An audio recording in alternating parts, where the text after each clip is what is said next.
hi everyone, and welcome to the Puppet Podcast. Here we are home again, but still meeting great people from all over the world. I really want to bring in the screen someone really special from Texas. Here is Hoag. Hey, hi. Hey, how you doing? Hello I'm from doing Texas. good. Yeah, Texas is here. That's cool. Yeah. Where are you, by the way? I'm in Montreal, Okay, Montreal, Montreal. Canada. Yeah, okay. Yes, yeah, where the Cirque was born. Cirque du Soleil was born in Montreal first. Is that right? Yeah. Okay.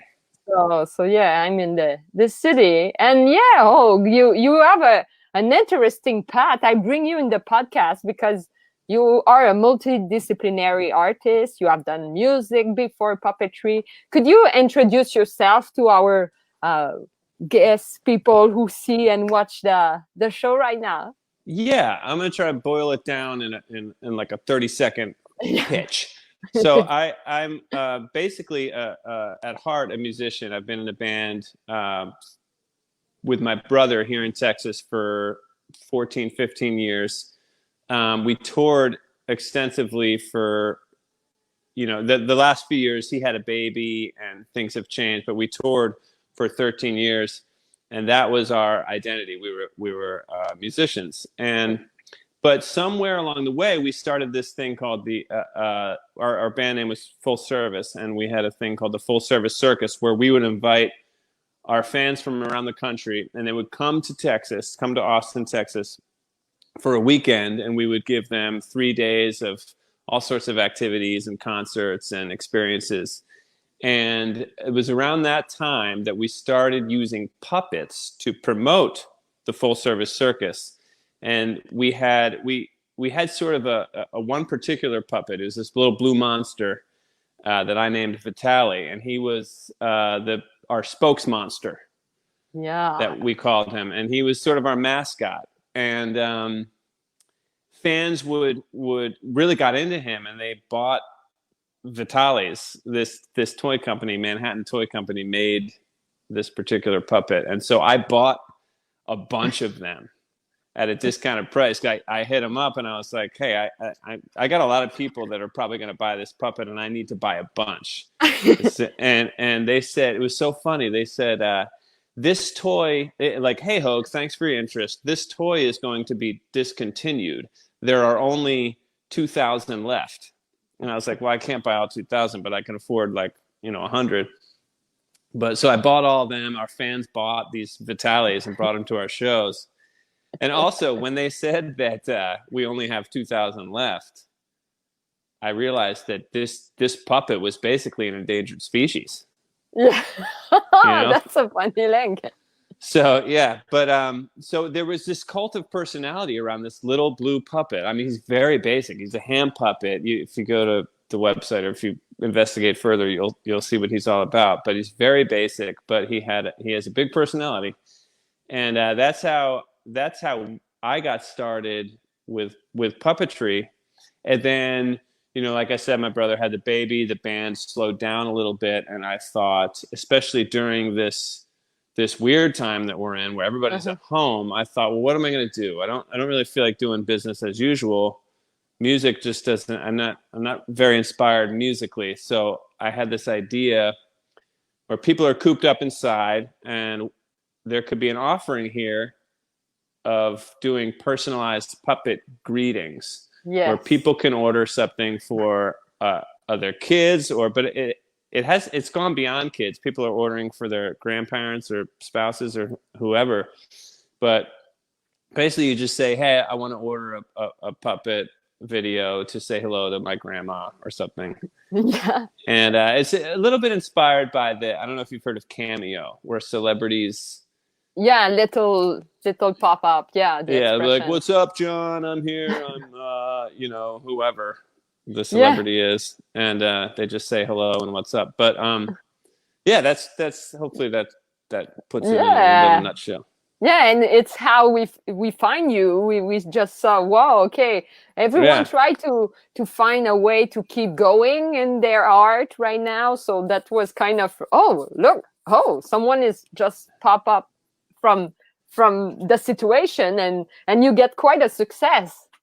Yeah, it's been very very successful. You know, as it happens with any initial venture, or whether it's a band or a small business, at first you get friends, family, and then friends of friends and friends of family, and then I really knew that it was onto something. I would, every time I get an order for these, I mean, this has been like a month so far, but every time I get an order, I text my fiance and I say, I got another one.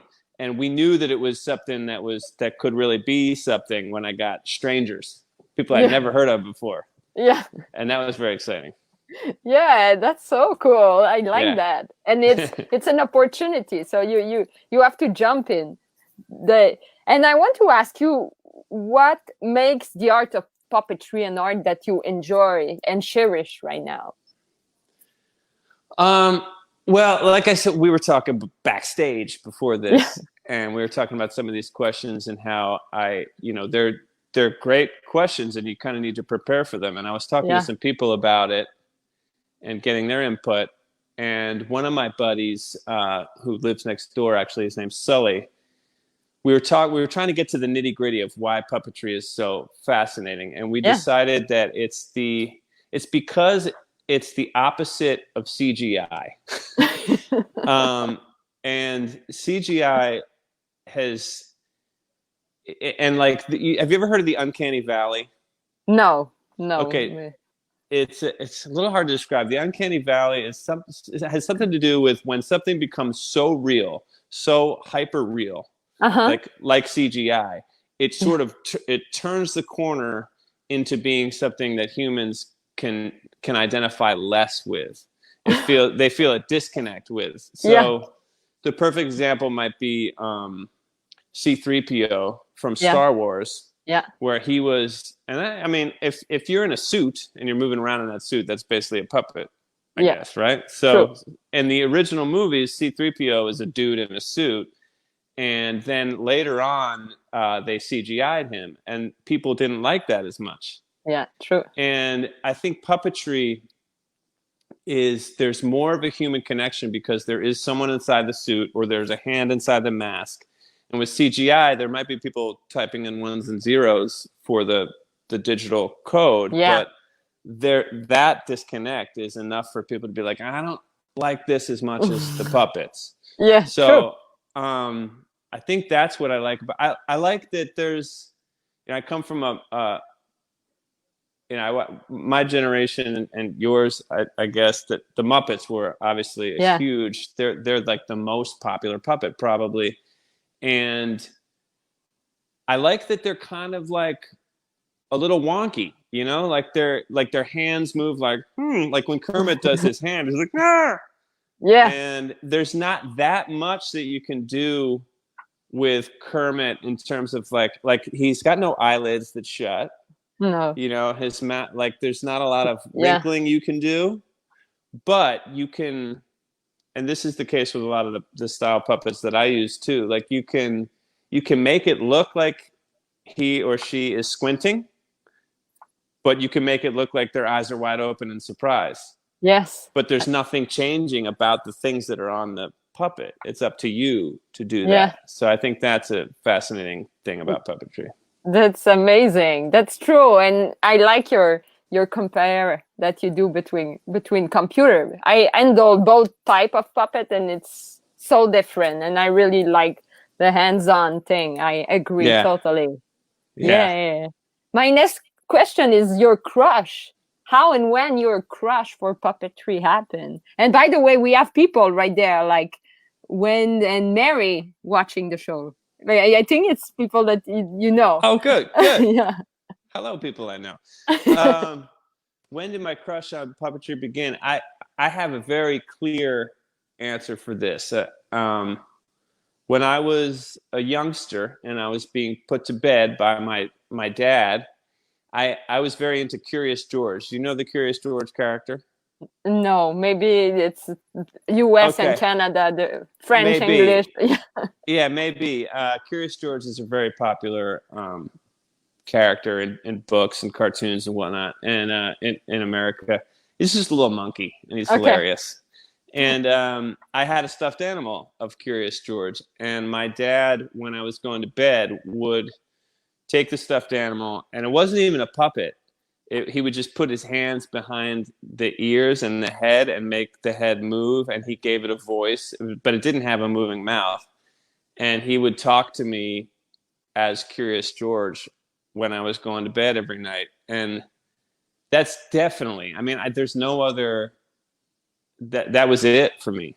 You know, like as far as puppetry goes, like I was exposed to just that. And so I think that's when I fell in love with it. And I have told my dad, like, I've told my dad that, and I said that I'm just picking up where I think he was very good at it too. Yeah. And I said, but he was a lawyer, you know, he had like a real career. And I said, I'm just picking up where your potential left off. That's so cool. I like that. And so, yeah, thanks to Dad, eh? Thanks, Dad. And in your opinion, what would be the best like path for someone who wants to be a puppeteer? Because we come from different paths, so it's a question I like to ask. We do, and I'm not sure. I guess there's so many paths you could come from. Again, we were talking a little bit backstage, and you said it's often not, you know, you go from, you know, A to B, you know, I'm doing this and then I'm doing puppetry. You know, you go through different disciplines. And in my case, I think having a musician's background has informed a ton of what I do with puppets, especially with rhythm, and melody, and you know, like it just, you can't, so much of what I do in particular with these videos, these puppet telegram videos, is about rhythm and timing. And I write a lot. Like I write the script out based on, people give me information about their recipient, and then I write a little thing that's personal to them, and I have some bits that I bring in, some comedic bits that I bring in and kind of plug in. But there's so much about timing, and especially when you're editing. Like, so for my stuff, I'm not doing this live, so a lot of it comes on the back end in post-production when I'm editing the video. And the difference between cutting here and then cutting a split second later could be the difference between getting a laugh or not. Yes. Or getting or feeling like the weight of a moment if it's something more serious. But usually it's a laugh. But so I think the sense of timing helps in that way, and how I've developed as a musician. Yeah, and you as an editor, you edit everything yourself, yeah?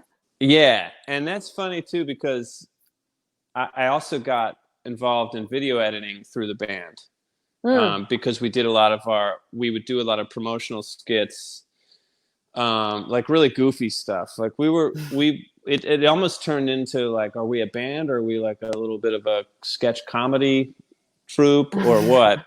So I had some video editing experiences over the years, and it's all kind of coming together now, which is exciting. Yes, I like that. And do you have a definition? I asked that for teacher, but as a musician, when someone asks you, like, what is a puppet? Like, because it could be from object, people do giant stuff. Like, do you have your own definition? This was a tough one to prepare for, because I guess my definition just comes down to giving life to something that's previously lifeless. And you know, this might not come across well, but it's a little bit like playing God. When you know, there's this thing that somebody makes, and it's just felt, or whatever the material is, and it's just sitting there. There's one sitting right here, I'll show you in a second. But it's just looking up at me like, Yeah. and it doesn't have any life. And it's just being stored in a Tupperware bin, and you take it out of the bin and you put your hand in it, and then all of a sudden you do something to it, and people react, and you do something to it. If you're doing it, effectively, you can see wheels turning in this thing's head, but it's still just cloth or felt or rubber or whatever. And so I guess it's just something that another actual human being controls and gives life to. But it can be just your hand. I mean, my fiance has a story of her daughter Evangeline when she was little. Her brother-in-law would just do this, and it was enough for her, and it came alive. So you don't even have to have anything. Yeah, it's imagination. I like those questions because it's a bit philosophical at the same time. Like you give life to to stuff. Yeah, so yeah, exactly. That's what it's juicy. Yeah. It is. Do you think puppetry is an ascension, or it's getting less popular in your vision?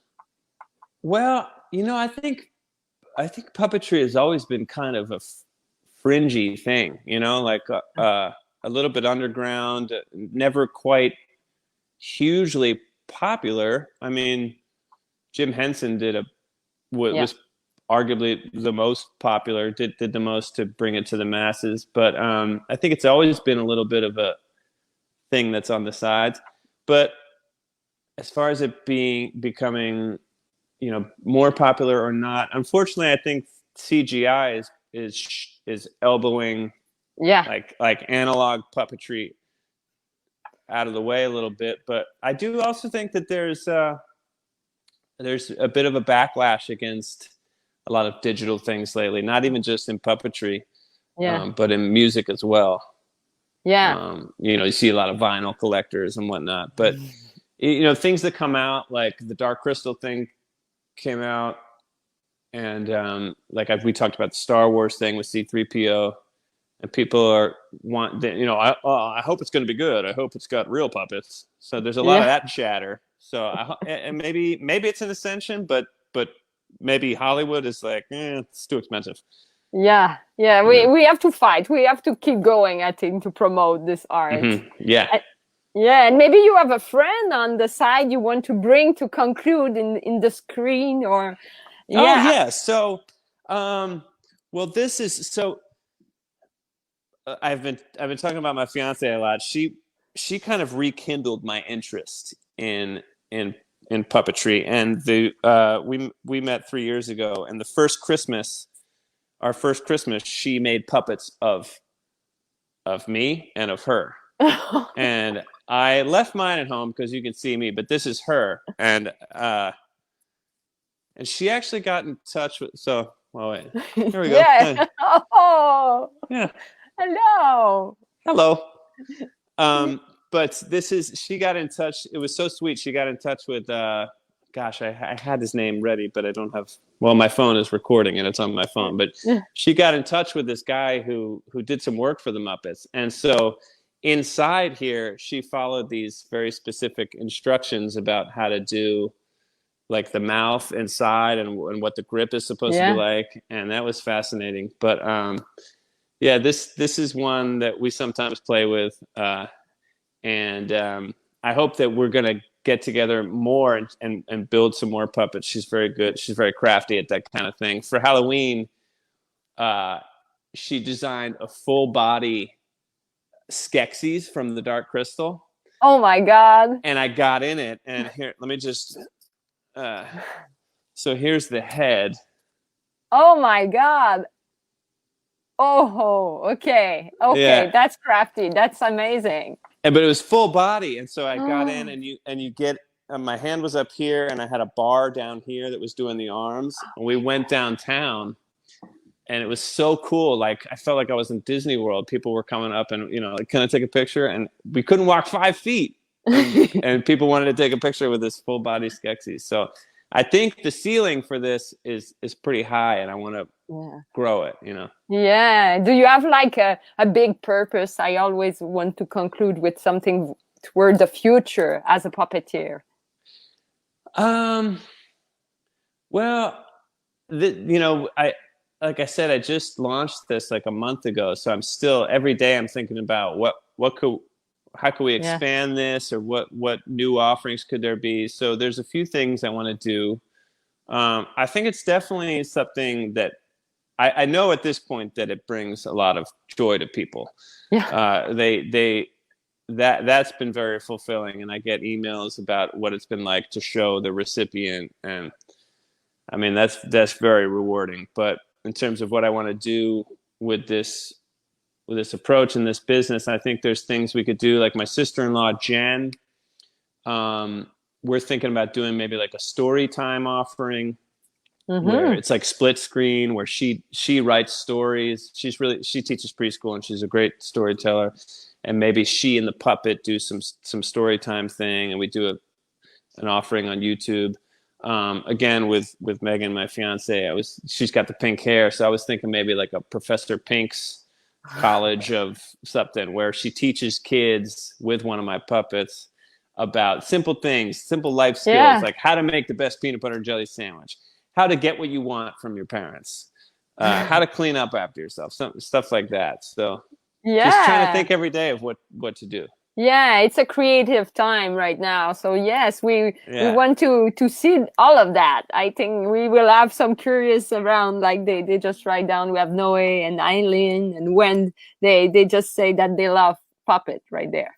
Yeah, great.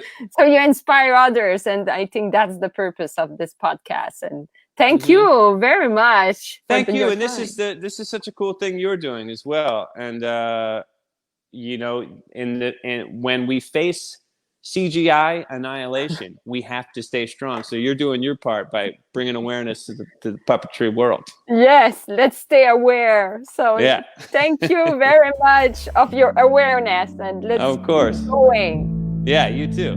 Yeah. So everyone, thank you to have been there, and you know how it works. So you share, you like, and you follow, and you subscribe, and all of those words that we learned since this confinement and this channel going on. So thank you very much, and see you in a while on another podcast.